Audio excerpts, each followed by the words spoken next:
I love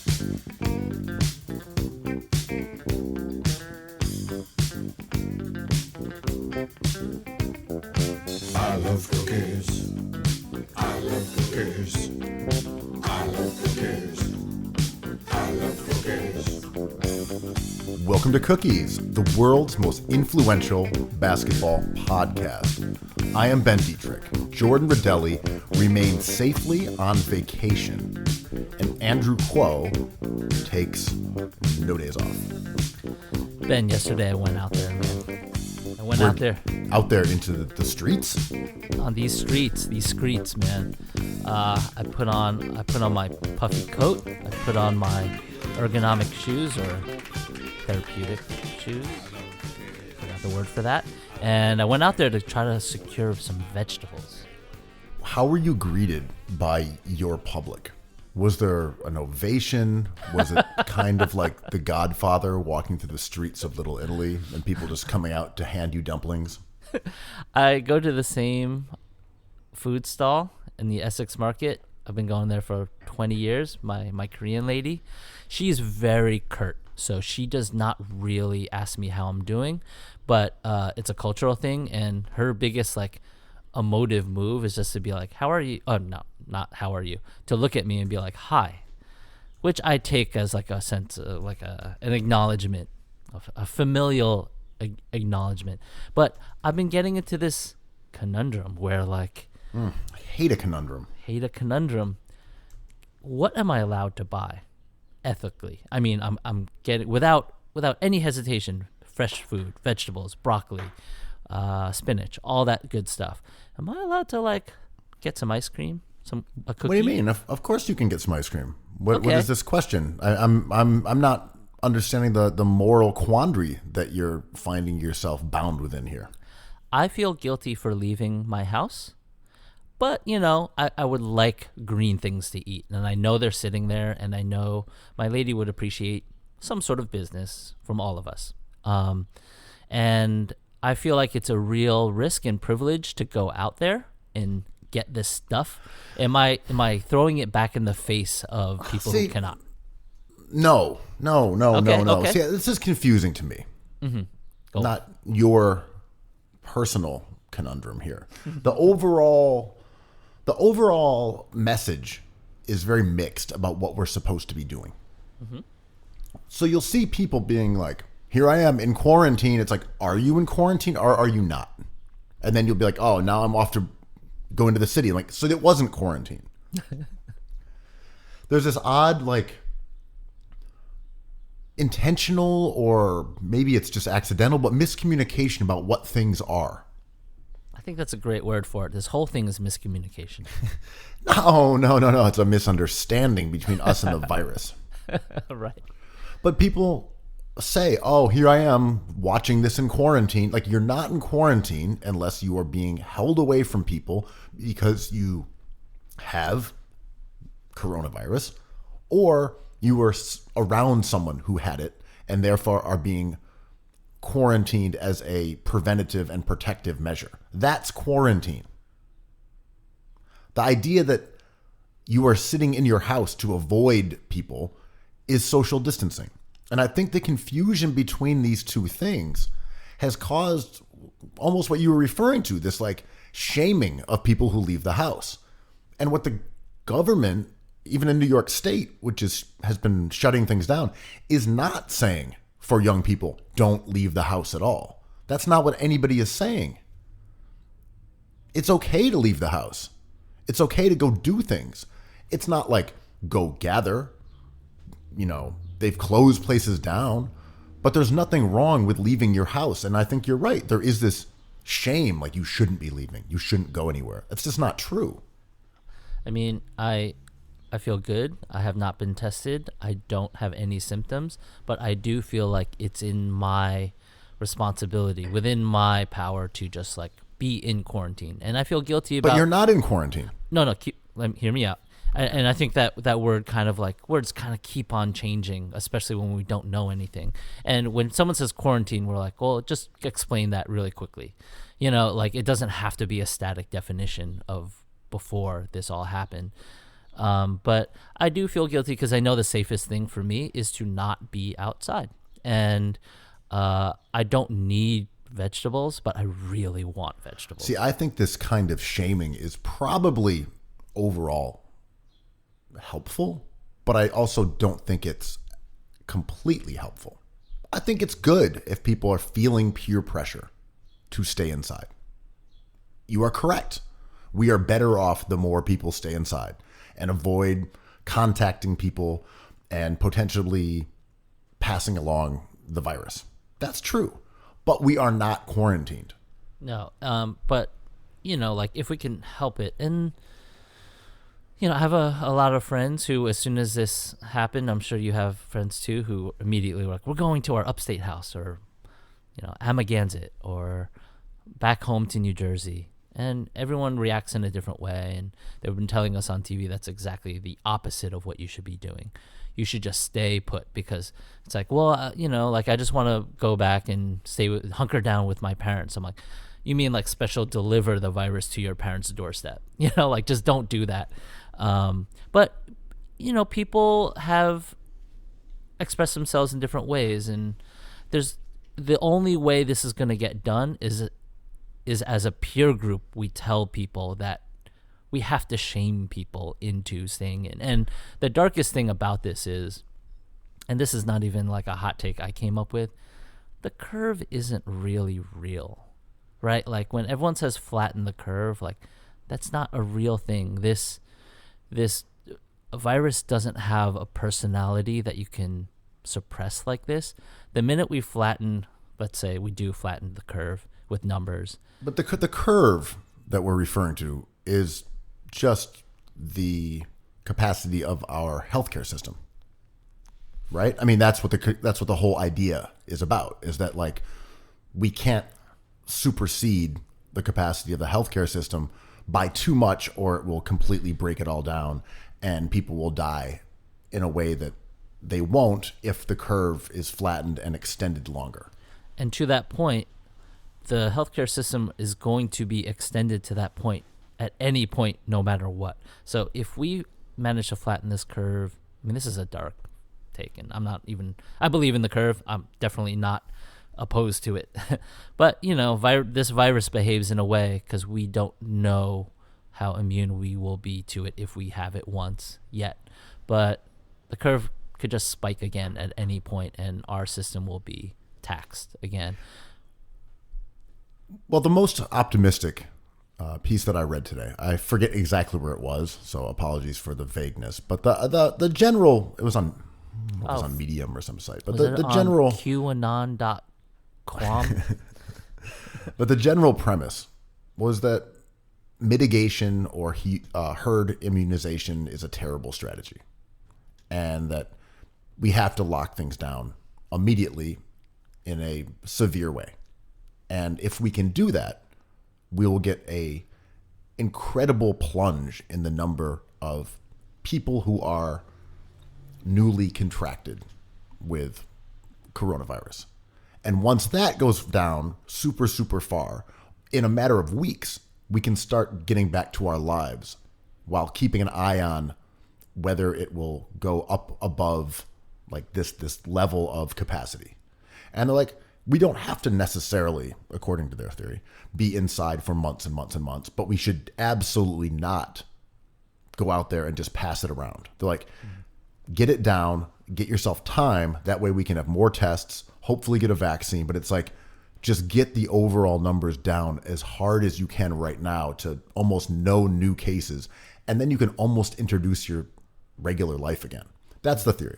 Mm-hmm. But I also do, going back to what you were talking about off the jump, I don't think it's a problem for people to be outside. I don't think it's a problem for you to meet with your friends and stand 6 feet apart and chat. Like, I just don't see this as something that is morally questionable. I don't see it as something that the government is like saying you really have to do this. Could it be a better strategy? Is it probably a better strategy? Sure, probably. It's interesting, right? Because let's say me and you decided to do that. Like, yo, I haven't seen you in person in like weeks. Let's have a have a White Claw 10 feet away from each other and just like chat for 15 like minutes. that's totally fine. Like the main Right. advice But- from the state is like cut down your interactions by 75%. It's not go hide in your apartment. Yeah. And that's a humane way to say it, because the other way would be like what they did in China and South Korea, which we would bristle against. But let's say we did agree to have a White Claw 10 feet away. The probability of one of us passing on this virus, if we don't do that, is 0 to each other. The chances of us passing on the virus if we're 10 feet away is like 20%, maybe 15%, What are you talking about? or maybe 5%. It's like 0. It's 0. But there's if we stand 10 feet apart and neither of us think we have it and we've been in our houses, the chances of communicating it are 0. It's not 0 anymore, but it's, I hate this word, it's literally not 0 anymore. But there's been people talking on Twitter who have done this and who have contracted the virus. And everyone was like, we shared a beer, I touched a beer. No, No, one has said, no, I was standing 10 feet away from somebody and got it. I've read it on my feed. Well, I don't believe it. No, Right. I don't believe that that's how they got it. I believe you read it. I don't know what you're fighting against. Like, we just have to do the most we can, right? Like, Yes, but I'm bristling at the idea that, like, don't go outside, don't do it. Like, bullshit. You can go out and you can see your friends and stay a distance apart. Just like some people are going to work because they have to and they work in essential industries. And they're that's in different. more. That's a different argument. Yeah, people have to go to work. But what I'm saying is, of course. But my thing is that, like, going out to get groceries. Now, that to me is a risky endeavor. For sure. Because you're going in, you're touching products that are in plastic or metal that the virus can live on.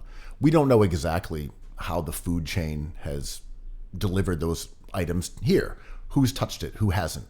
We don't know who else is around us in the supermarket. How careful they're being, how diligent, how sick, how healthy. We don't know anything. Then it goes to a cashier who's been handling items that other people have handled and handling money. And that is a place where you can say, look, there is a legit opportunity to acquire the virus in this environment. But when people are like, oh, stay inside, like, that's totally different from like walking outside and standing 6 feet away from someone and talking to them. That is not a situation in which the virus is going to get transmitted any high percentage of the time. And it's also kind of necessary for us as human beings to do. I think that minute chance that you get it from standing 10 feet apart from someone, which I don't believe, is worth that risk for us to say, no, it's okay. I mean, viruses depend on us thinking this way. Like, if you were a scientist running a model and you had subject A goes out and meets their friends, only touches doorknobs from their apartment, washes them down, wipes them down, only talks to their friend from 10 feet away in a public space, and then test subject B just doesn't leave their house. You would, as a scientist, be like, oh, test subject B has 0 chance, or maybe like 0.5% chance. Subject A has a larger chance just because they did that. And you multiply that times a few million, and viruses just feast on this. Well, we're talking about different things, though. We're talking about what should we do in terms of this idea of, like, how do we absolutely make sure that the fewest possible people get this? And maybe that is the best strategy. It's also not what we're employing as a society. Like, those are two different things, you know what I mean? Like, you can say, I don't want to go outside because I feel guilty and I should not be outside and I shouldn't see my friends. And because if everyone does what I'm doing, then there is like a fraction less of a chance of it getting passed on. And then, you know, and if we collectively do this, that's okay. I get that mentality. I'm also saying that that's not what we're doing. And that's not even what New York State, who's, you know, trying to shut things down, is saying. They're not saying don't go outside, don't see your friends. They're saying stand 6 feet apart. Try to avoid unnecessary trips. Since when do you have so much faith in Cuomo, who's like changing his policy by the hour, right? Because we don't know anything.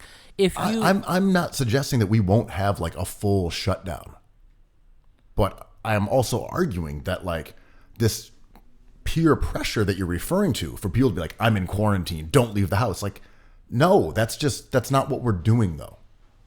I mean, They haven't even closed the beaches And I'm saying they are being reckless, but that's a totally different thing from being like don't go outside, don't see your friends. We should be going outside and standing 10 feet apart from our friends and talking to them. Like, we should be doing that. I mean, I'm going to disagree with that, but we can move on. Like, I think an interesting thing that's happening, I don't know, in my world, in my feed, is people have like a Malcolm Gladwellian kind of take for this idea. And I've been hearing a couple of my friends just workshop this out and say like, oh, this is a bourgeois idea that we can afford to all sit on our couch and watch Netflix. Some people have to go places and work. I'm like, yeah, totally. And like caviar or delivery middlemen are like our heroes now because people are just ordering food, and there's people who have to deliver this food all over town. You can still get an Uber. You can still take a flight, but ride the subway, barely.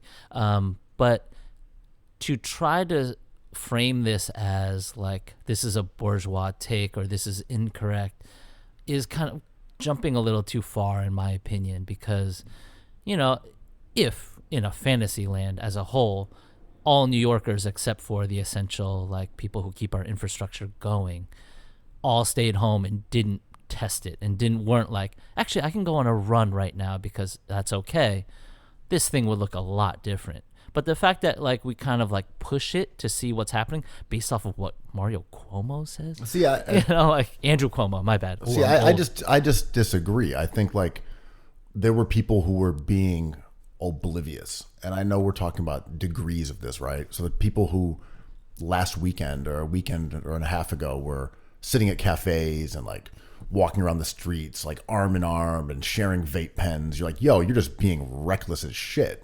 I'm looking out my window now and I see two people. Like maybe they have to do something, but maybe they just want to get fresh air, and they should absolutely do that. And mental health is really important. But that's what I'm saying. I just disagree fundamentally with this idea that we shouldn't leave our homes. Yo, the numbers are skyrocketing for this virus. Like, we're not slowing but it's not at because, all. Yes, they are. These are the numbers before their lockdown. No, they're going up, but mostly because we're getting tests now. Yeah, but that's what I'm saying. No, the numbers will be going down, and I'm not saying we're doing a fantastic job, but in New York State, the numbers are going to go down in terms of new contractions just because of information. Because we're inside now, for the most part. Or the way the virus behaves and just testing and getting data. Yeah. But I'm saying the people who are getting it and going to the hospital now are people who got it like 5 days ago. It's hard for me to see actual people dying and being like, I have a right to go out and test this. I'm like, I don't. Yes, you do have that right. We're never going to agree on this because I just don't agree that like the tiny little fraction of a chance that you get it yourself is like worth saying. I don't care about me. It's like passing it on. We're all carriers. Let's just assume we're all carriers. Like, but who are you passing it on to if you were going outside? Who? How are you giving it to someone? This is what I don't understand about it's airborne. It's droplets from your mouth. Yeah, but how are you giving it to someone? Dude, I just walk on Delancey Street, and there's like 10 people on the street, and we pass each other, sometimes closer than 2 feet. There was an old guy at the supermarket who was having trouble moving around. We were all very close to him, and he was coughing, and we were just like, what do we do? What can we do? I think you are right. Those situations, I'm agreeing, are like... I did not... You're going to get that at the supermarket. But if I knew he was there, I wouldn't have gone. So if I'm like, yo, let's meet on like a desolate street corner, and some guy just runs up, is like, hey, can you guys buy me something to eat? I'm like, oh, the variables have changed very quickly. Yeah, I get that. I don't know. I just don't have the same obsession with staying inside. But I will also say this. It sucks out there. Yeah. And it's a bummer. And it was a really kind of saddening experience the other day to walk around for like half an hour and you regard your neighbors, the people who are suffering through this the same as you, as threats, as potential enemies, people who can make you sick, people who can kill you. And you're walking around. Or you can make them sick. Right. But they're regarding you the same way, and you're walking around and you're, it doesn't feel like you're taking care of each other. When you go in like wide circles to avoid, intersecting paths, it feels like you're scared of everybody else, or and they're scared of you. And it was a really alienating experience. And I think this is, more unique to a place like New York City, where it's densely populated, than, if you're in the suburbs. But walking around your neighborhood, the same streets you're always on, and just casually running into people or nodding, and you're just kind of not paying attention.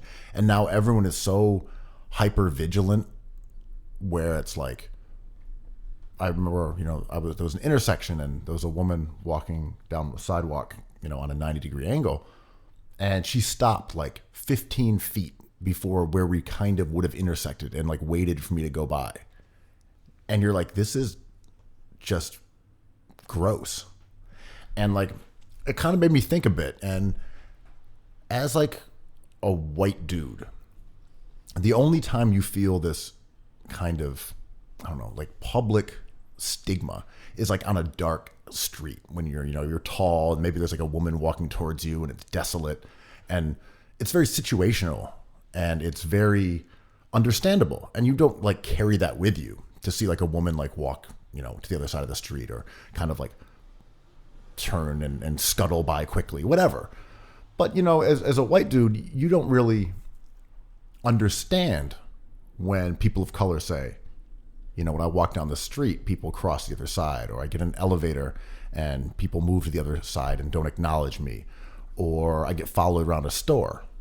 And even if you're completely empathetic to that, it's not an experience that you've ever felt in the same way. And I will say, walking around and feeling that kind of vibe, that you were being perceived as a threat from people, gave me a slight inkling of what that might be like.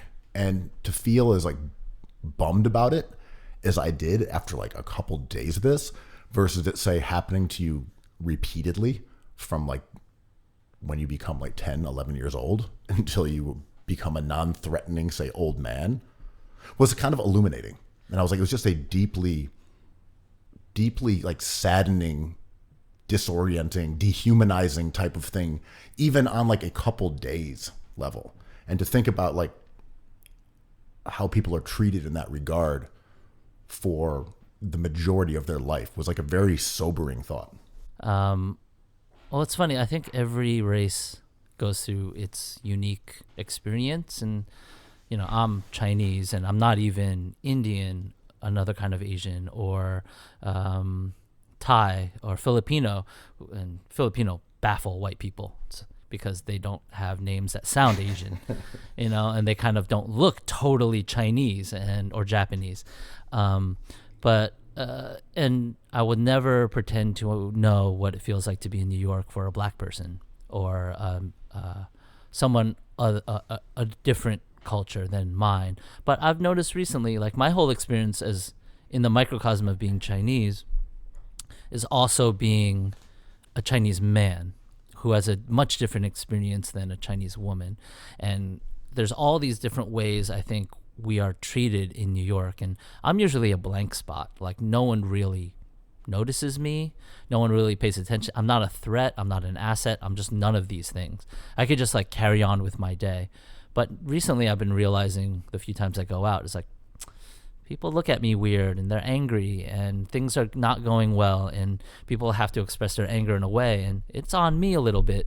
And I think I can only think about what Asian Chinese women are experiencing. If you are distinctly culturally like immigrant, I think they're getting treated poorly, probably more poorly than I am, because I have the signifiers of someone maybe who grew up here. I have a hat with English words on it, or, it says cookies hoops, like whatever. And I think certain Chinese women are really coveted in our society in New York City and have a different experience. And if they have the signifiers of like being assimilated into culture here, having a, if you can tell by what they wear and how they interact, that they are maybe first or second or third generation even Chinese. And I feel like at the same time, I think some of the bigotry that's transpired, really abusive stuff, They're just seeing someone who looks different. They may not be picking up on these signifiers that you're describing. And, we're talking about really ignorant people who may not be able to interpret like, oh, he's wearing a hat. Yeah. Well, I guess maybe the difference is as simple as I can just say, like, if a guy goes out there not knowing he's going to get angry at me, he'll see me and be like, oh, you're so annoying. I just want to give you a little piece of my mind, versus him seeing like an attractive Chinese girl wearing something he recognizes, being like, oh, she's cute, I should try to talk to her. Like it's a whole different experience. Oh, I see what you're saying. I'm like just kind of talking about the stuff. Right. I was just sort of thinking about the accounts of women and men who have been like confronted by people and screamed at and assaulted, which are on the rise. Yeah. In part due to the insistence on creating an enemy. Yeah. And of coronavirus, that like someone is to blame, that there's someone who inflicted this upon us instead of being together as like a global, effort against it. It's like this is a foreign body that is invading us. The bias I was describing before is purely based on the information we get from dating websites. So like it skews my perception of what's like happening now. How like Asian women are the most popular views on these dating apps, and Asian men are the lowest. It's a really interesting kind of separation, I think. But the popularity of these, like I saw a couple knockout videos that my friend reposted of guys, maybe in Philly even, just knocking out as many Asian people or whatever Asian person they see and robbing them when they're out cold and stuff like that. And that stuff is really disheartening. And this is where peer pressure comes in, because I go down the rabbit hole of reading the comments, and 75% of the comments are like, we can't do this as a society. What are we doing? And 25 of the comments like, well, it's their fault, so they deserve it.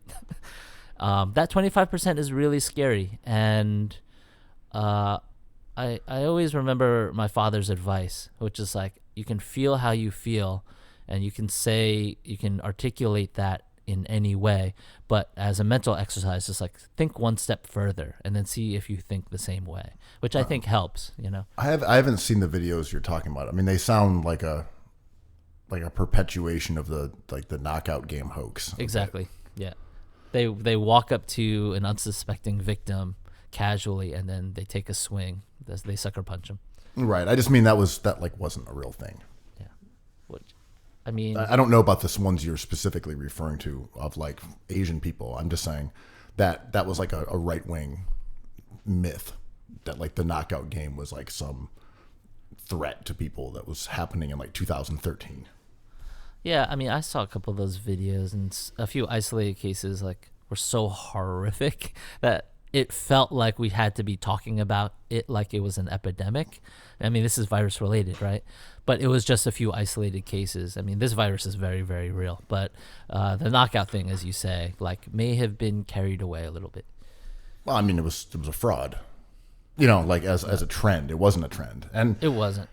It's kind of wild when you think back to our childhood and like the serial killers and like the Satan cults. Those were just like child abduction. There was like child abduction in the summer, and then we thought it was a thing. Child abduction, satanic cults and serial killers. It was like every TV show was about those things. Every PSA was about those things. And they were like the most, like in the 80s, I guess early 90s, they were just the utter hysteria around those things made them huge, like cultural moments. Yeah. I mean, I saw that HBO documentary about Pizzagate, which was pretty good. I mean, it was pretty awesome. It was fascinating. It was done well. It definitely spoke to my end of it, so I enjoyed it, which is like people's imaginations are real, and they really go really fast. And when I say the Malcolm gladification of everything, it's like sometimes people think one step farther, and you can kind of tell when someone's going to drop the whole, like, is this economic crash actually good?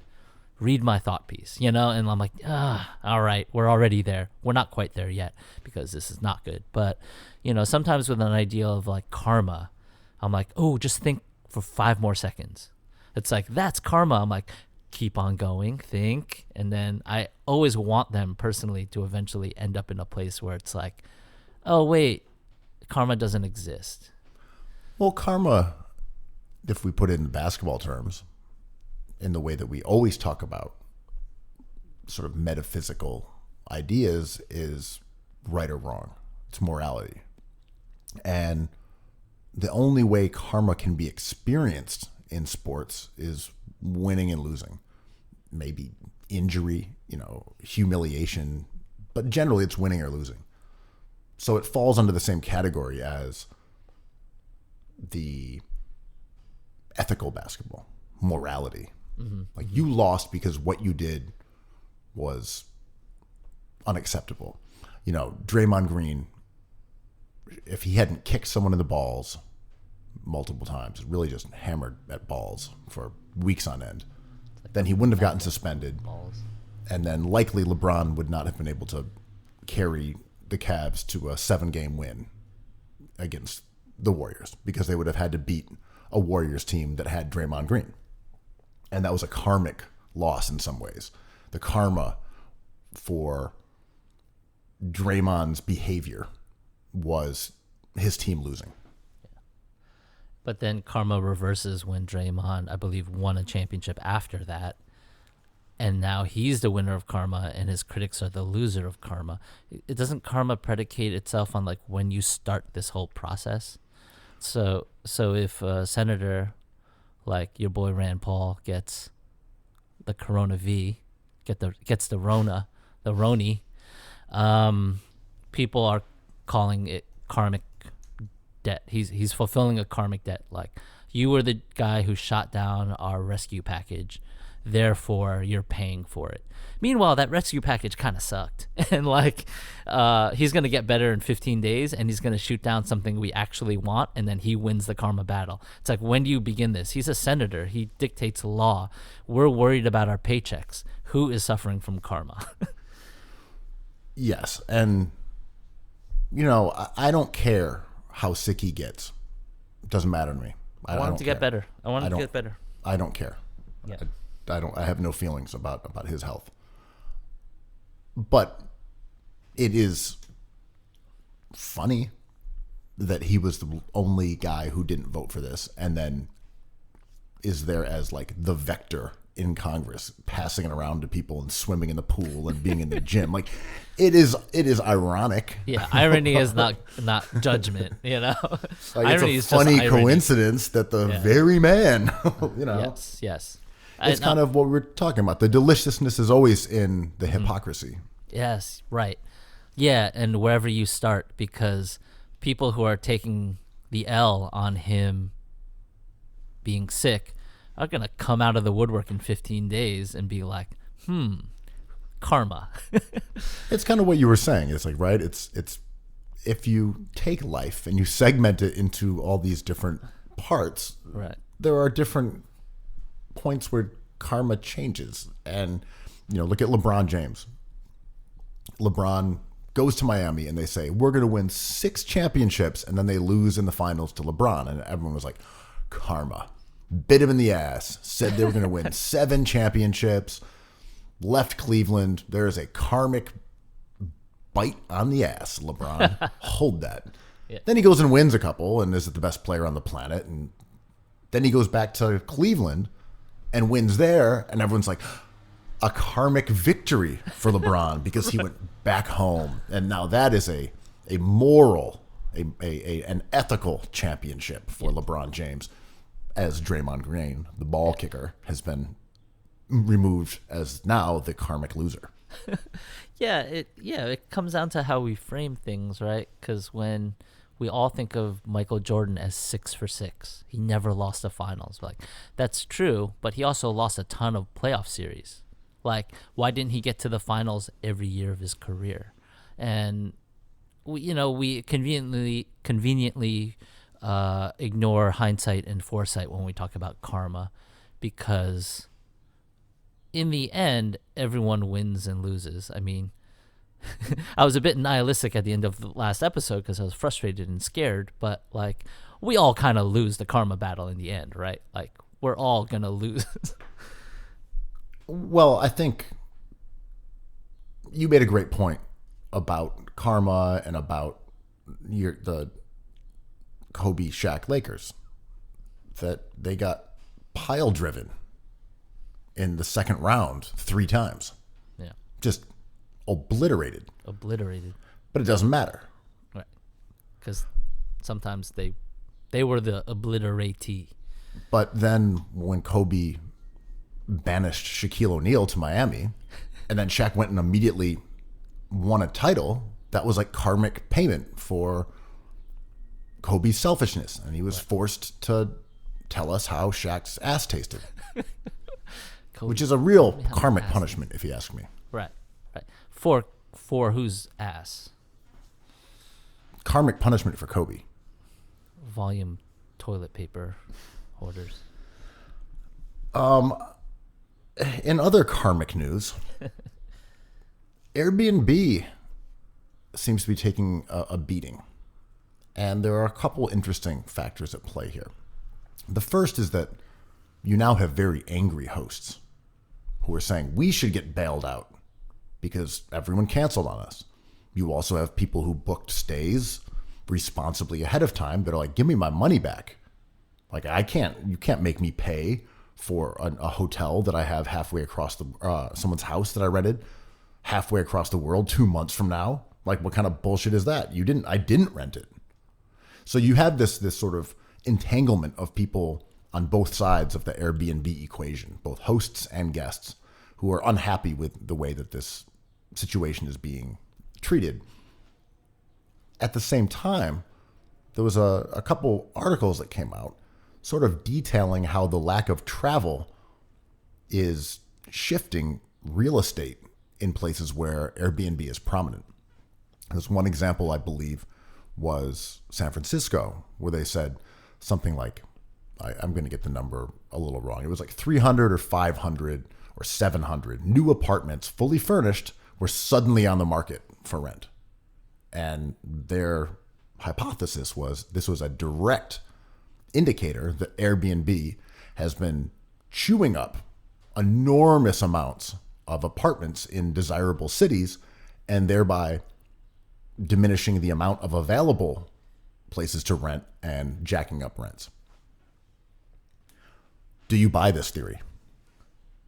Yeah, of course. I think it's like a supply chain kind of shift, and I think that is a really logical. I saw that heat map too. It's like all of a sudden all these affordable rentals went up. I am not on the side of demonizing landlords. I think certain landlords, not all landlords, I think certain landlords are the worst. And we know about Jared Kushner and slumlords, and they are just very, very offensive people to me. But then again, like, I've had some good landlords in my life that have given me fair deals and helped me.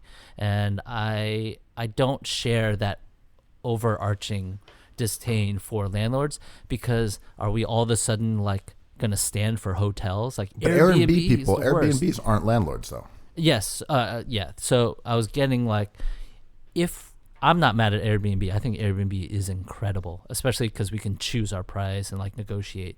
And we could do that with hotels, but I am not into standing for hotels. Like, Airbnb is the better solution, right?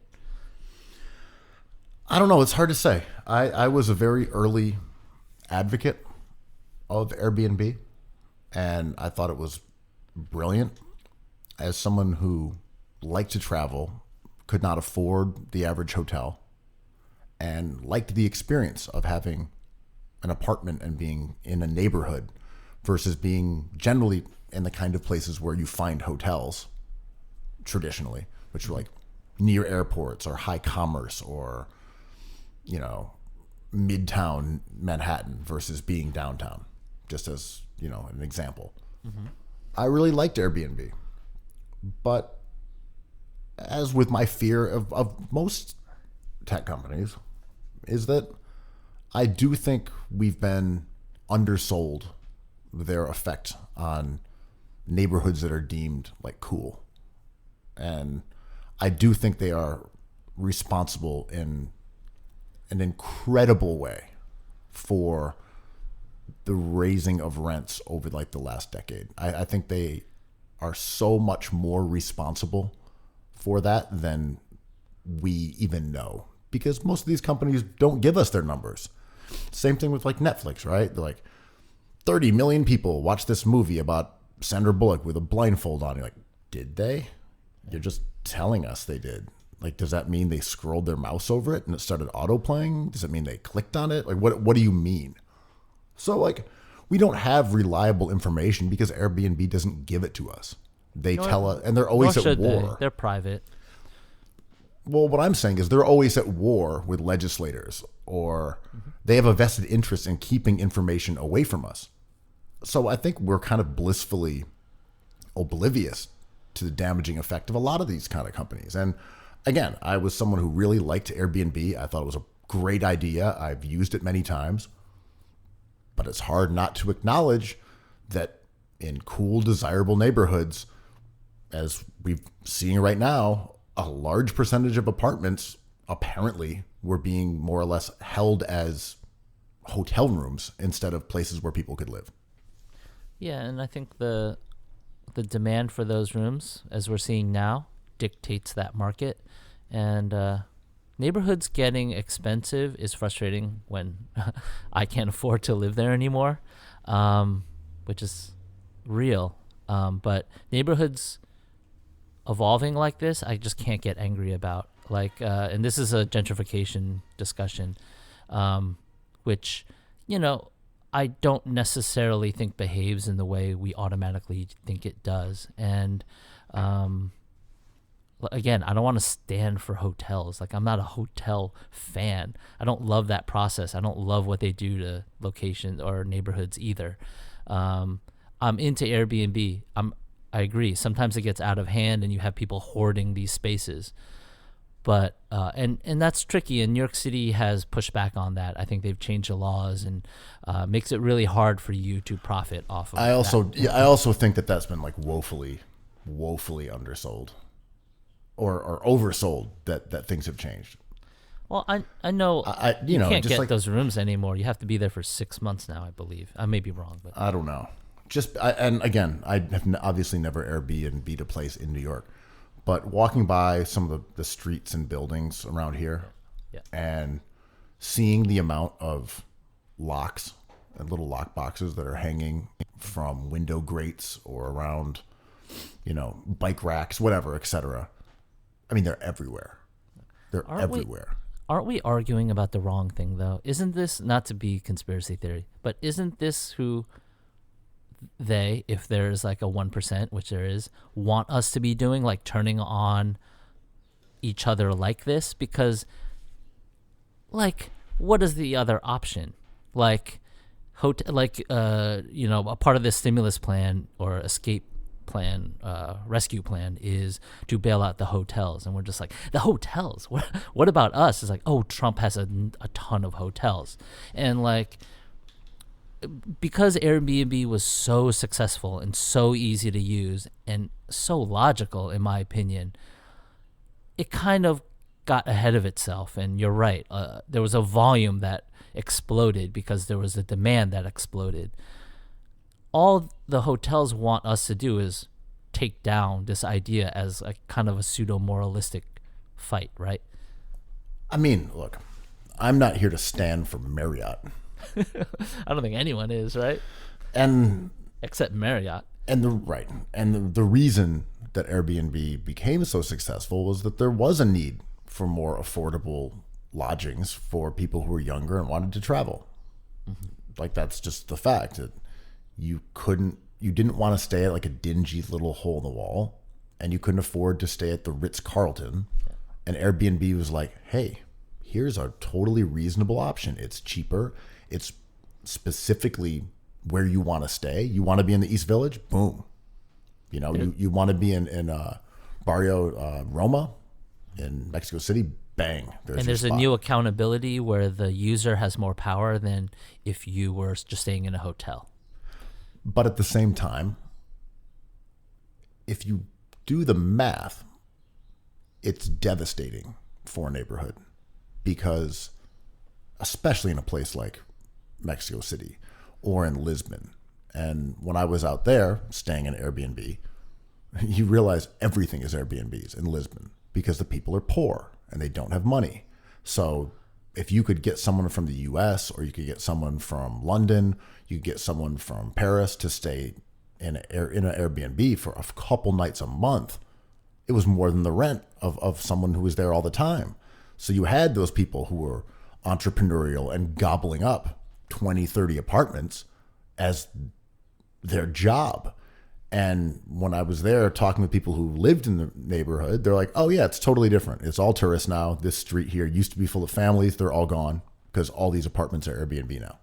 And like it destroyed fairly vibrant neighborhoods. And it was tourism overall, but Airbnb played an instrumental role in the transformation of places into tourist traps, basically.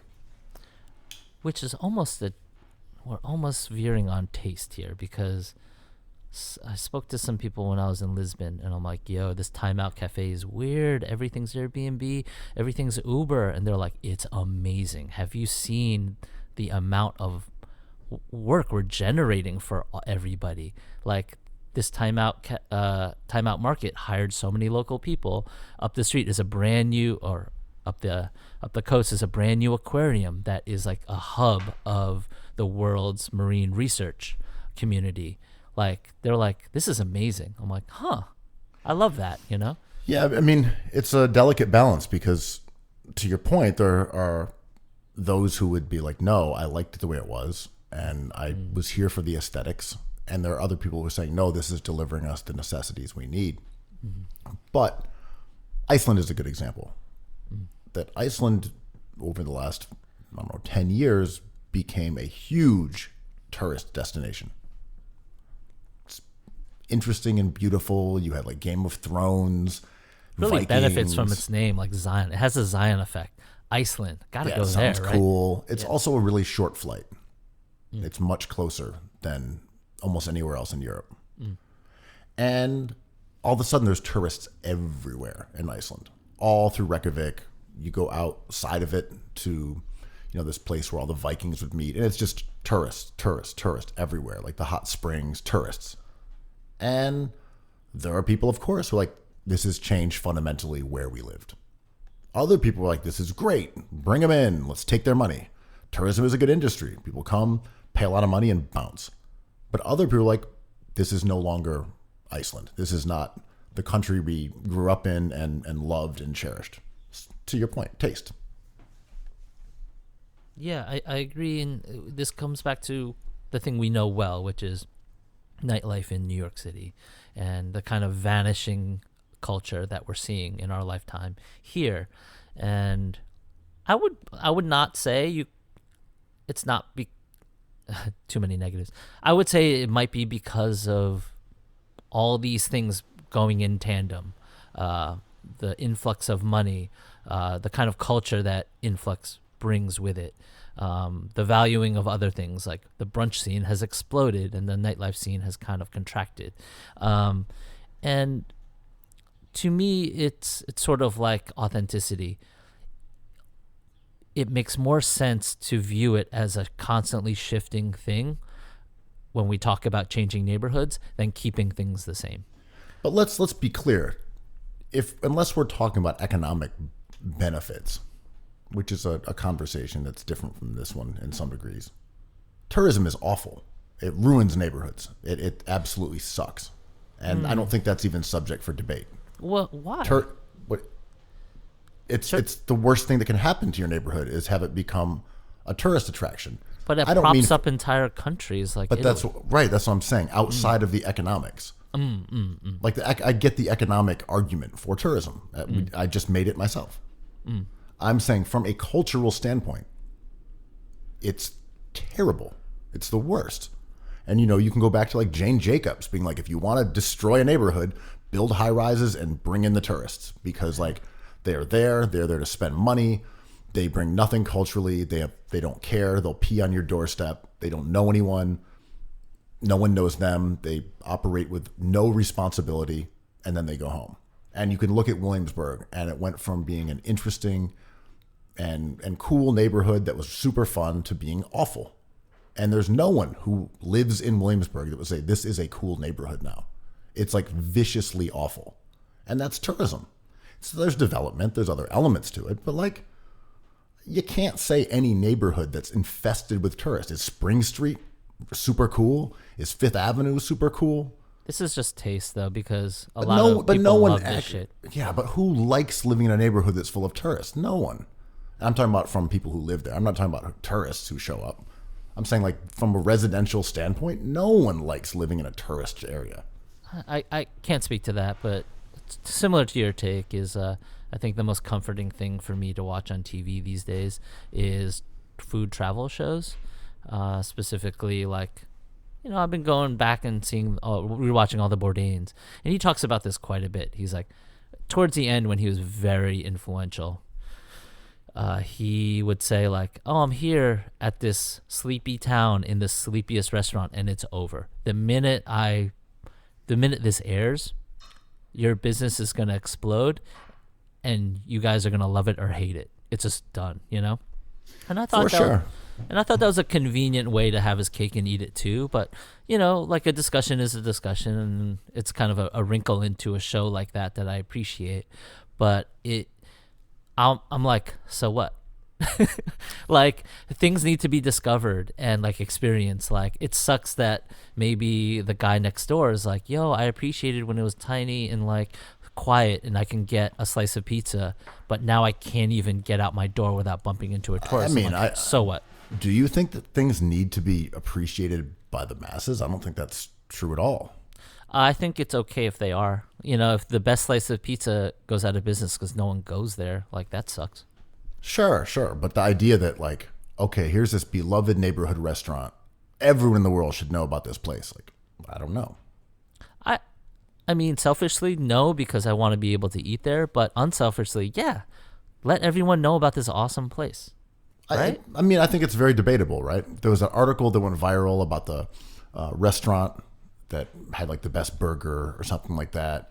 And there was a long article that was written about how that success ended up, making the place fall apart. And then later there was another article that came out, or a correction.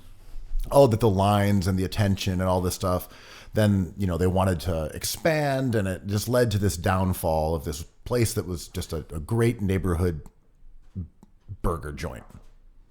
And it was a cautionary tale of that exact same kind of like media glare being affixed on something that wasn't ready for it and didn't really need it. But then it later came out that the owner of the place had like a bunch of like domestic violence charges. Right. It was like the lesson that we learned from it wasn't actually correct. So it just added to this ambiguity of this entire debate anyway. Yeah, I remember down the street from me years and years ago, Andy Ricker from Pok Pok opened up a chicken wing spot. And he was famous for his chicken wings through diners, drive-ins, and dives, and in Seattle, I believe. And he brought it over to New York, and it was a smash hit. Like, it was just on the heaviest nights, there would be a line down the block. On the slowest nights, there'd be 5 people in there just like buying up wings. And he shut it down really quickly, or he turned it into a noodle shop. And they were like, you had like a hit on your hands. What happened? And I think he explained it just being like, the cost and the turnover wasn't worth it.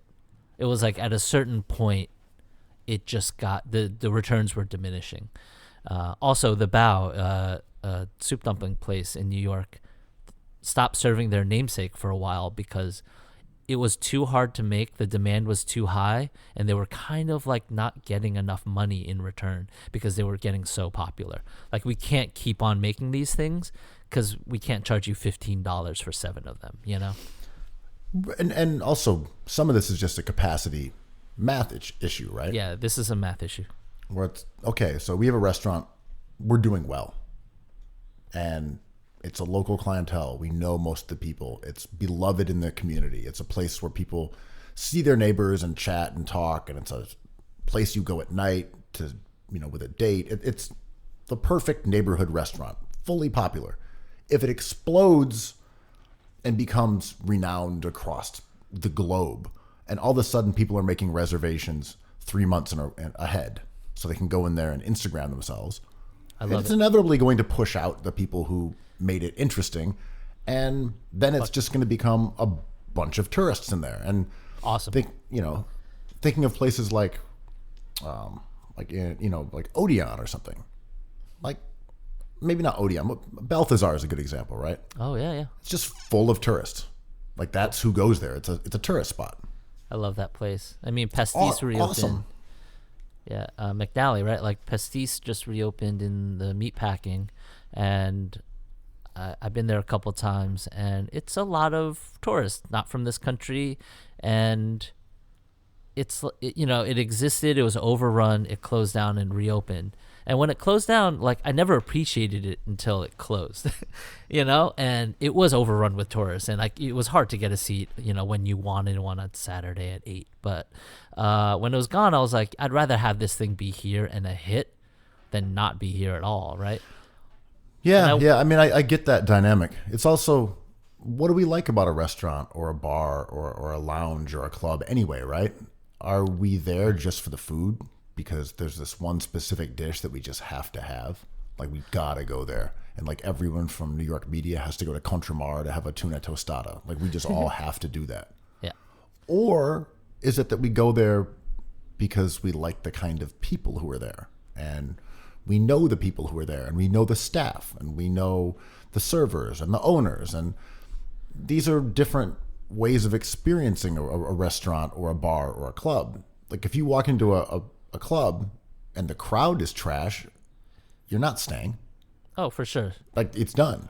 And that's what's kind of wild when you think about that dynamic playing out in all these places that are just packed with tourists.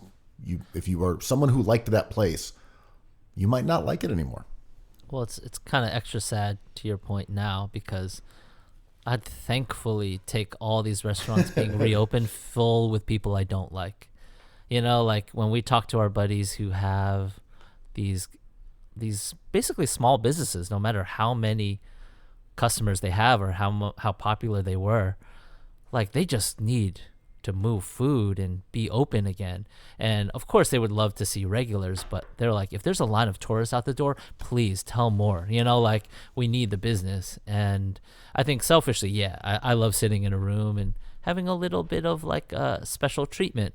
But man, if a restaurant is good, like one of our favorite restaurants, Szechuan Mountain House, man, sometimes you got to wait an hour and a half, and I don't know anybody in there. They're not especially nice to us, No, and that just comes down to, what are you going to a restaurant for? Because when we go to Szechuan Mountain House, I'm not going for the atmospherics. I'm not going because the chicken is served on a shovel. You're going for the fits. The drip, man, is crazy.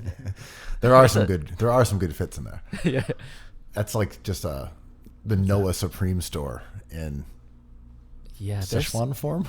Yeah, there's athleisure for days there, and tofu. But right, I'm going there for the food. I mean, the food is spectacular. I'm not necessarily going there because I know anyone who works there, or I'm going to see someone I know at another table. Like, I'm going there for the food. But that's kind of the minority of the restaurants that I go to. Is it mostly? Mostly I'm going to places because I want to just hang out in that room. Is it mostly like ethnic restaurants that you go just for the food, and then for like French and American or bars, you go for the people? Kind of feels that way. Yeah, I mean, it's a language thing, right? Like, but it's interesting. I didn't think about that until you mentioned it, because I mean, there are certainly like Thai restaurants on Elizabeth Street that were hangouts. Yeah, for like sure. Heavy hangout. Oh, but those are white owned. Right, that's what I'm saying. I'm trying to think of like. True. There are, cuisine wise, it's hard to say, but in terms of who owns it, maybe that's where it kind of changes. Yeah. I mean, this is a really long chat about like price point and like Michelin star stuff, but yeah, it's interesting. I don't know. I'm just trying to think of. Sorry, I'm not trying to cut you off. I'm just trying to think of examples. Like, there's definitely like Mexican spots that are like hangs. Yeah, like I've befriended a few people in Chinatown that have restaurants, Chinese owned, but it's a different culture. Like, they're not like, sit in this table. Oh man, there's this place that keeps on changing its names, like New Greenbow, Nice Greenbow, and now Deluxe Greenbow. I think they changed ownership recently. There was a guy who used to sit in the middle table with a bottle of wine, kind of every night. And he would always order like a fish, and he was legendary. He looked like he owned the place, but he didn't. There was a weird mini documentary about the spot on PBS, and he's just an architect who lives close by, who goes there every night, which is kind of incredible. There is a patron who goes to Roman's, the excellent restaurant in Clinton Hill, Fort Greene. Awesome. And he goes there, as far as I can tell, by himself. I've probably gone to that restaurant, I don't know, 15 times, and I think he's probably been there the majority of them. And Amazing. he goes there every night. Yeah. I think that's kind of amazing. Yeah. Like, yeah. It's a little sad, but it's also amazing. Yeah, it's always melancholy. Like, yeah, this architect, I believe, who goes to this Chinese restaurant, I think his wife passed away or something. It was like not a feel-good story, but he loved the place and he was smiling all the time. But yeah, to your point, like, let's say Romans gets even more popular. It's a very successful restaurant, but like, let's say it quadruples in traffic, and this guy can't get his seat on his normal schedule. Like, what do we do? Like, is this something that we're capable of handling as like a community, or does he just get priced out? No idea, right? I think it just I comes have down no to solution. it comes down to his relationship with the place. If they're like, we'll keep you a seat. Mm-hmm. Like, we will always keep one seat, and we'll always seat people at the bar two apart and leave that one in the middle for you. Yeah. It comes down to like a personal relationship, which obviously not everyone has. And this is a different kind of payment at this point, because now they have to pay attention to like how cool he is. Does everyone like him? And like, it's a different interaction and different payment system at that point. You know what I mean? Really, what we're talking about is prom king behavior.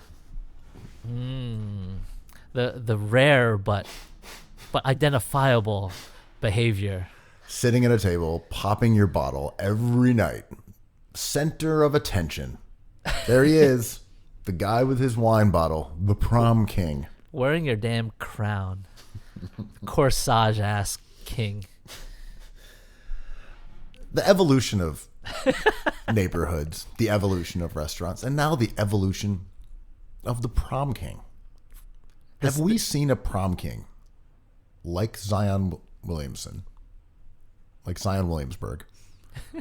Or is he a throwback to prom kings of the past?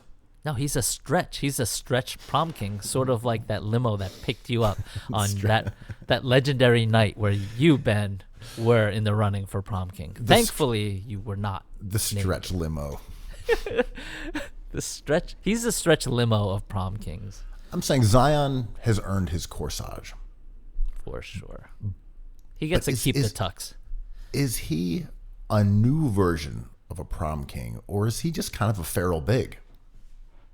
Ooh, I like this. No, I want him to be a new version of a prom king, but maybe there's elements of feral bigs, of the ghost of Roy Hibbert in Zion's DNA. Is Zion just small Inez Cantor with ups? Yeah, Hibbert's not a feral big. It's Cantor. It's he's Eddie Curry. He's a verticality big. Yes, it's Thaddeus Young. Always coming back to Zion as Thaddeus Young 2.0 is marvelous.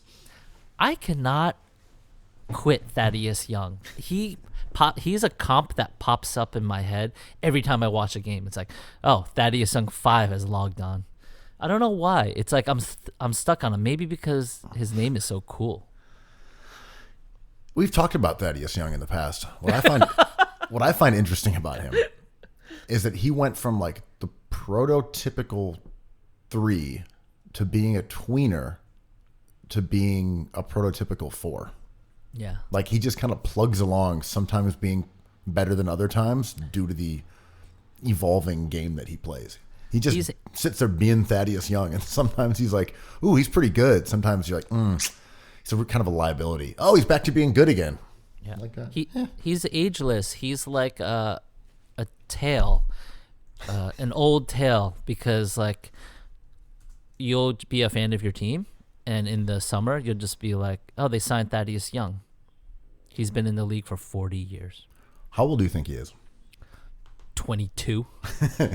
He's 31. I was like, actually, that sounds about right. That sounds about right. I kind of thought he would be like 28, and I'd be like, what? It sounds he's almost as old as Buddy Hield, but it feels like he's been in the league since the 90s, right? It's like, oh, Thaddeus Young and the Pacers, Rick Smits. Ooh, that was a tough duo. I'm fairly sure he was on the Sixers with Iverson. I think he was. Lou Williams and Iverson and Drew Holiday were all on the same team, I think. Or maybe that Holiday messes up my brain. Maybe Holiday got drafted the year after, but I don't know. I think they were on the same team. Oh, that messes up my brain, man. Because I know Lou ain't a spring chicken, but him playing with Iverson just like Iverson was his mentor. Science fiction. Yeah. I mean, shout out to Lou Williams. Well, Iverson had his return to Philly where he just played a little while right before he retired, and he was there with Drew Holiday and Lou Williams and Thaddeus Young. Yeah. And Royal Ivey, the MVP of the Cookies Hoops Classic. He balled out. I saw him want it more at the end. He was getting pressed by Team Williamsburg Pizza, and he had the ISO Zoe mentality. He was like, clear out, I got this. It's true, he did. Yeah, it was awesome. Who would you say? Well, here's the thing. I'm going to spoil this for our listeners. I was looking up prom kings yesterday. You are the prom king of looking up prom kings. That's true. There's very little payoff. It's just me looking up prom kings. Like, I'm not really doing anything. Just getting points. I'll get texts randomly from you and be like, guess which prom king this is. And you'll just list numbers to me. Well, right. So I proposed this question to you. Yeah. Who is the biggest prom king over the last 20 years of the NBA? And the criteria I used for this was scoring over 20 points a game and having under 3 rebounds a game and under 3 assists a game. Like real prom king behavior. And there's only one guy in the last 20 years, or at least since the NBA started in 1997 with the drafting of Allen Iverson in 1996. So like the NBA. Only one player fit that criteria. And I told you he was on the Knicks. And you got it in 2 guesses. Yeah. Houston, we have liftoff. I guess Melo, because Melo is a vibe prom king, but actually it's your boy. Melo gets some boards though. You know that. Yeah. It was. I think that was a Melo vibe that you had, but you knew the real answer. Yes. Allan Houston, the man who destroyed the New York Knicks franchise for 20 years by doing something good. Like the truest of prom kings. The truest. Like, he had the most... I think I said in the moment, I was like, for someone who had the most memorable moment in Knicks history, perhaps, he had the most inconsequential career as a Knick ever. Like, you just look up and it was like, oh, Houston's got 23. Houston's got 21. Houston just went for 30. I'm like, these mid-range jumpers are just like lulling me to sleep, man. It was Lillard-esque. One of the prettiest jumpers in history. Just gorgeous jumper. He taught you how to shoot. He did. I went to his underground court in Connecticut, and he gave me an hour-long shooting lesson for a magazine article that never came out. Were there tunnels leading into this court? It went all the way to Chicago, right to Oprah's house. Is Oprah secretly just a baller, just like a prom king shooter? I don't know. She was at D Nice's party. It was lit. Yo, Biden's here. I can't wait to tell my kids I partied with Biden and Ellen. We went off. Zuckerberg is here. It's a movie. Yo, the Obama are breakdancing up in here. Yo, can I tell you, I totally misread that whole thing. When it was going down, it was like, yo, we're all partying in this virtual space. And I was like, oh, everyone has like avatars and are on PlayStations and in a game environment. If it was Second Life, it would have been awesome. It would have been a movie. I thought I was out of it. I was like, how come I haven't been doing this? I need to get myself a console. And then I realized it was just Periscope 5. Yeah, I would agree with that, because I thought people sort of were logging into something instead of just being on Instagram.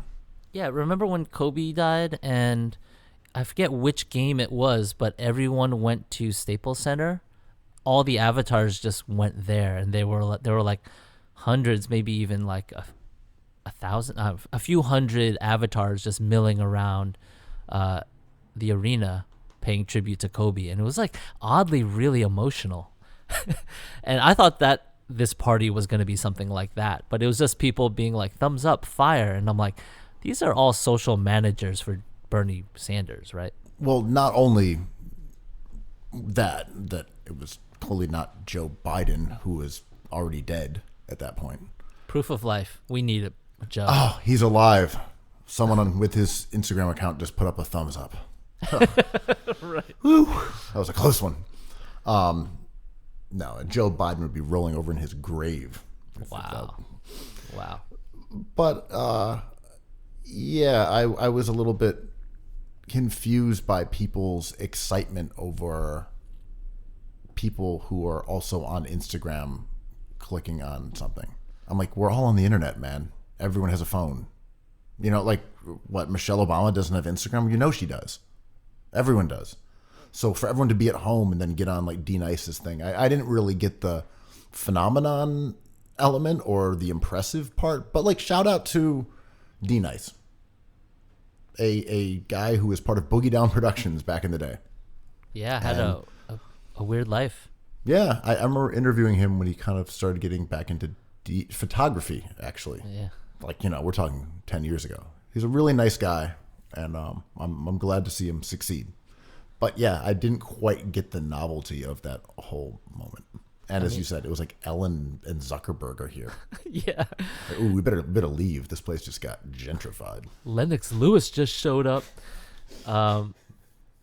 It was interesting to think about, like, it's interesting to think about who is going to be this like quarantine celebrity, and D Nice is the first. Right. Unfortunately, Jamal Murray is also a quarantine celebrity, but for very different reasons. The conclusion based on all of my group chats is that everyone came out a winner. Except his patchy grooming. That's true. That was the loser. But like everyone's like, Jamal, you did fine. Your friend did fine.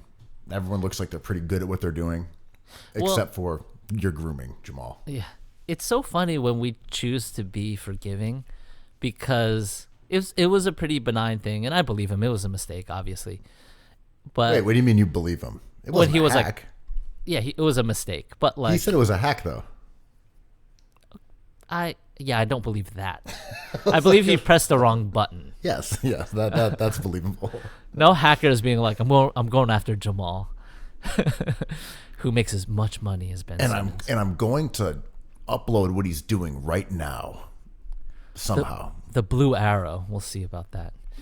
But yeah, well, let's talk about that though for a second. yeah.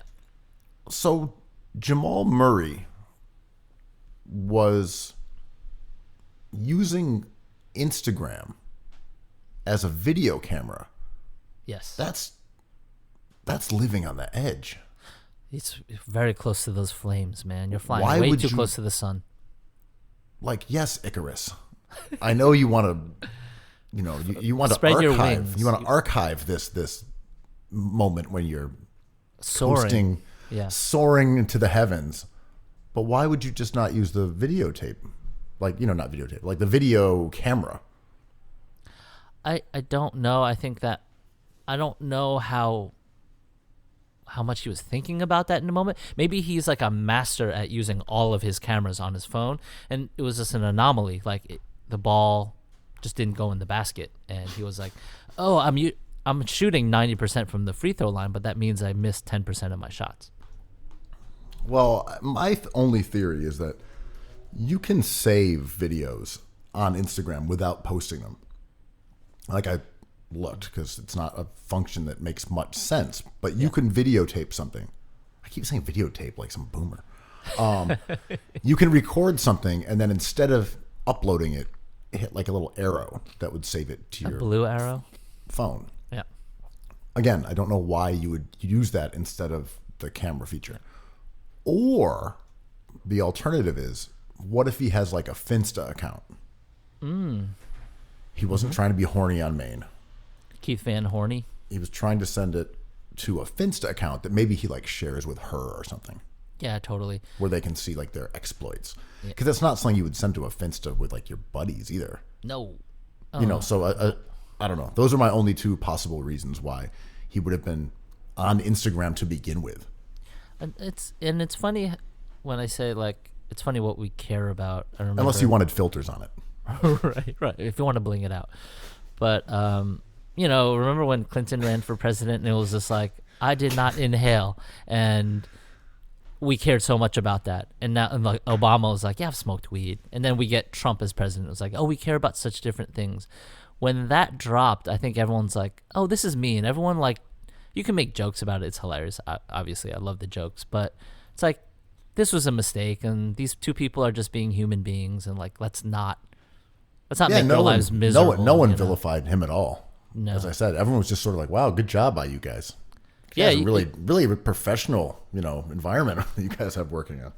It's like they're just behaving like young people, and like I think it's a nice evolution when we're just like. Yeah, I'm not even going to look at that because that was just a mistake. I just am wondering, maybe he was trying to use filters. He wanted to have like... Which ones, though? Like cat whiskers on his dick. That would have been cute. Some writing, like baby, written in like a gothic script. Arrows pointing up. Swipe down. I mean, I love the jokes. I love it. And I just noticed how forgiving we all were on all of our chats and all of the feeds, and that's a good thing. I did not like that, and the woman was foolish to post and say, "Please delete that." You think so? She should not have done that.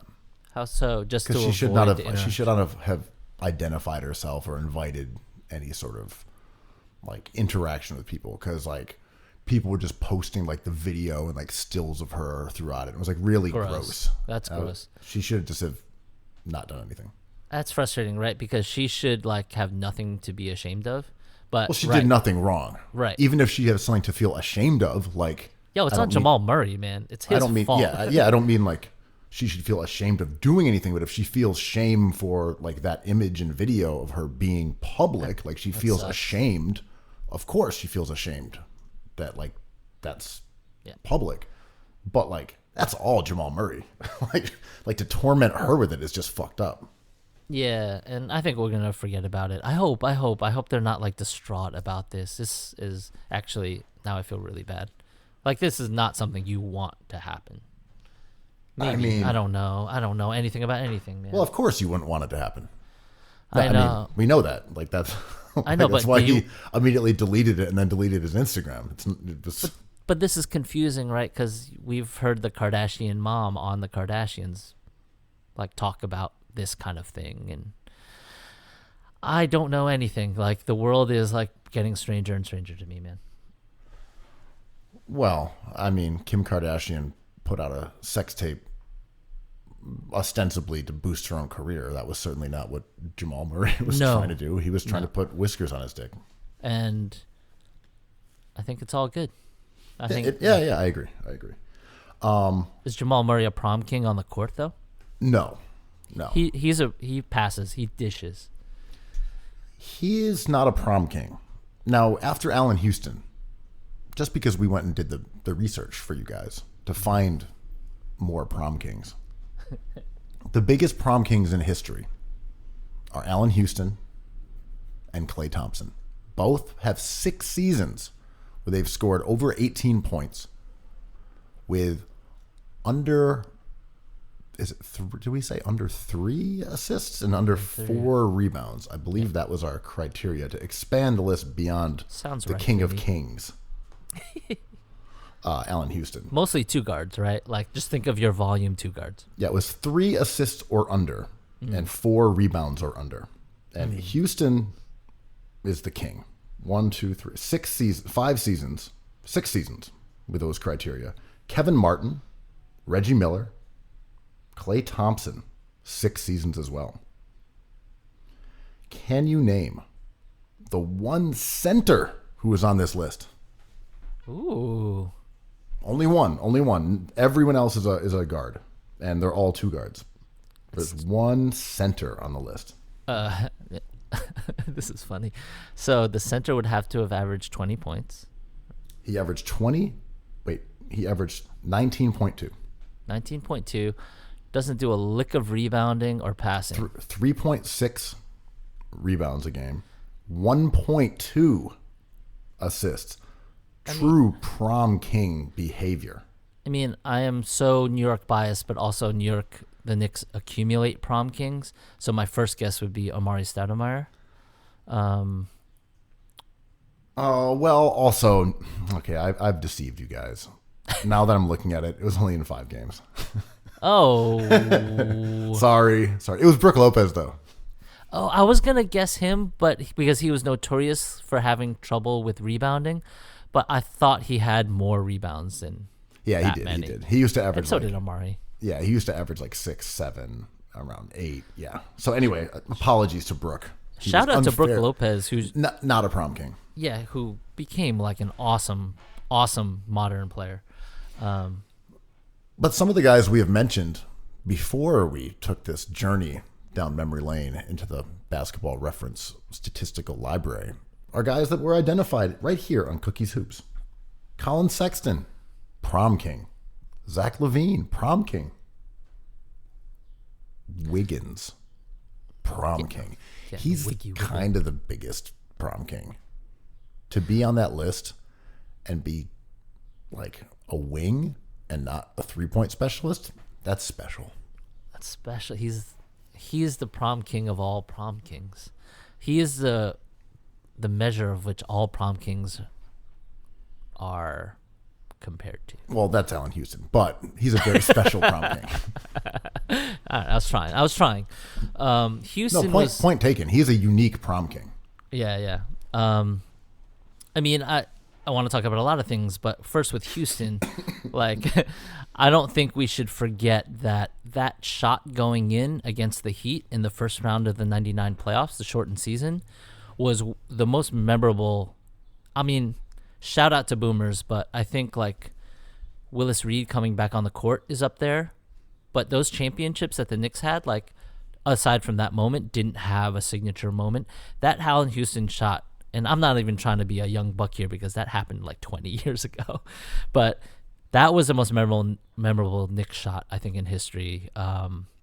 Jeremy Lin against the Raptors, whatever, I'm biased. But my theory is that shot going in ruined the franchise moving forward because for some reason, Dolan thought that he had kind of a winner on his hands, and all he had to do was tweak the roster with some veterans, and he had a finals contending team every year, and he's still chasing the tail of that dragon. The Knicks have an inclination to do that, and many teams do. Yeah. But the Knicks did that as well after they had that excellent season with Melo, and they won 52 games, 54 games.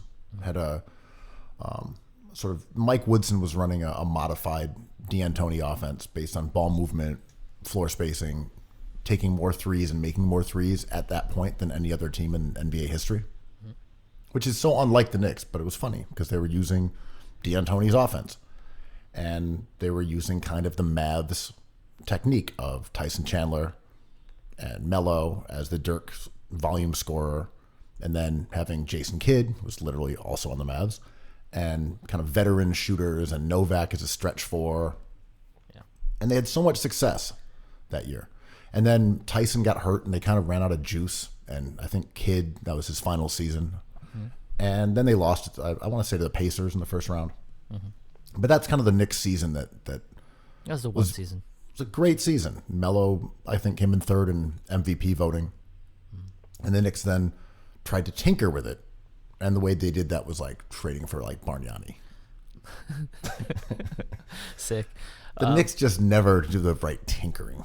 Well, in 99, before Houston hits that shot and carries them to the finals to get swept, I believe, by the Spurs, Dolan was going to blow up the team and give up on Houston.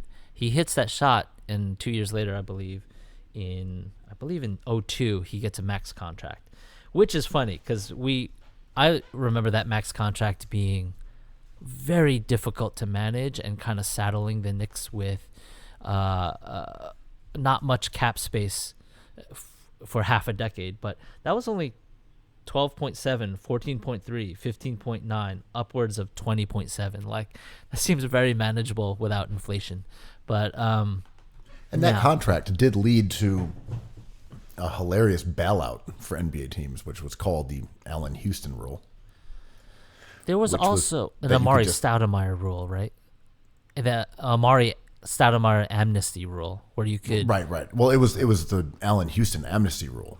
Oh, I thought it was Amari because he got hurt, and it was for hurt players who were on big contracts. Oh, so the amnesty was different. Yes, the amnesty one was the Allan Houston. It was called the Allan Houston amnesty rule. It was that you could basically ditch one contract. I thought that was Amari, but I'm mistaken. Maybe. So what it was that it was named after Allan Houston colloquially, but the Knicks used it, if I remember correctly, on Amari and not Allan Houston. My memory sucks. I thought it was named after Amari, and then they ended up not using it on Amari, and they were like, "But we named it after the one guy that we." No, it was Allan Houston exception all day. The amnesty rule. I think most teams used it, and then there was a couple guys left over. And I think the last man standing who could have been amnestied in the NBA, if I remember correctly, was Kendrick Perkins on OKC. The only man left eligible for an amnesty.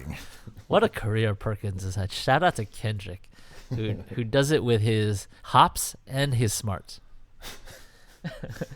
But it's never a good sign when they have bailouts named after players on your team. That's just like not a good sign.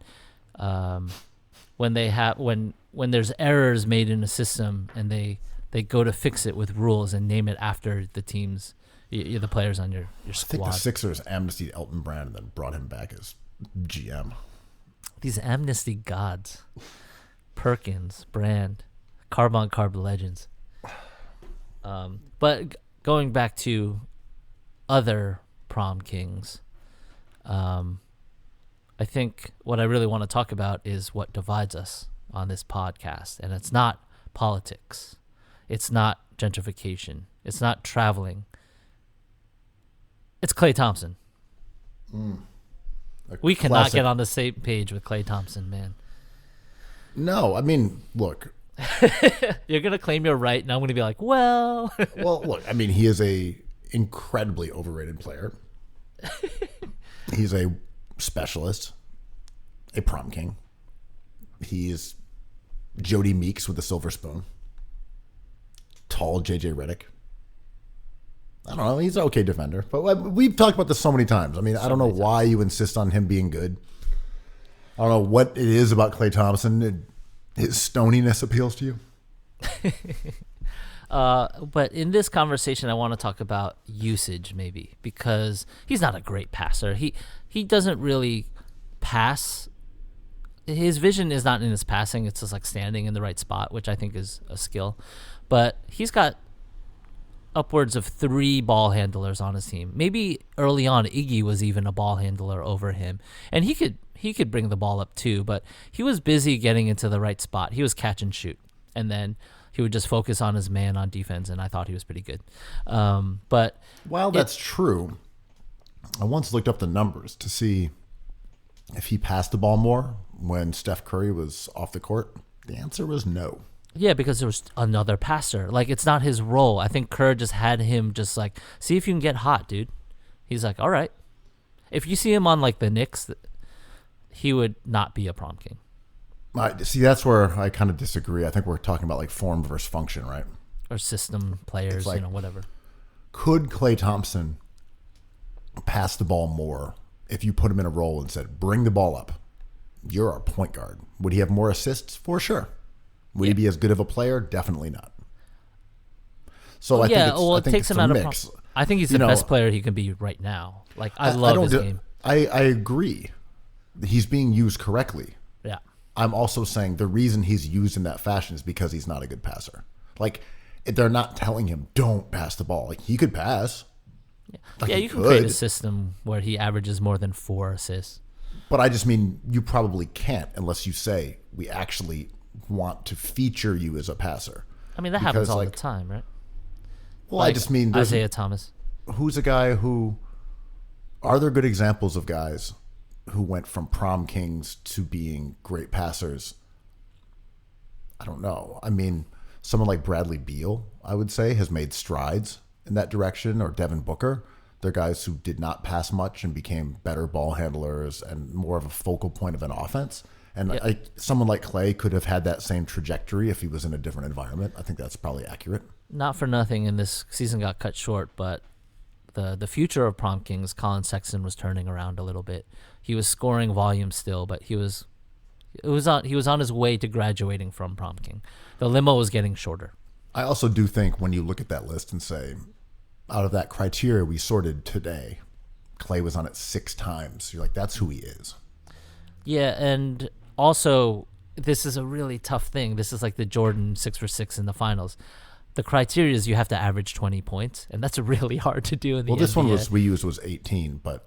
Which is very, very hard to do as well. You know, like, there are specialists like JJ Redick who don't really show up as much. I believe he shows up once, right? And he is an ultimate prom king, but he kind of turns into a specialist instead. Klay Thompson, to be even in the prom king discussion, you have to be pretty good. Well, yes, this is, of course, the differentiation between a prom king and a specialist. Because prom kings are just scoring specialists. That's what they are. Yeah. But we consider them stars. Yeah. Clay is a pretty good player, and it's fun to think that he might not be good, but he's pretty good. I'm fine with that. Okay, well, now that we've come to our conclusion of Klay Thompson, I think that wraps up this engrossing episode and controversial, adversarial. Cookies hoops. Cookies. Don't go outside, the cookies. Go outside. Cookies.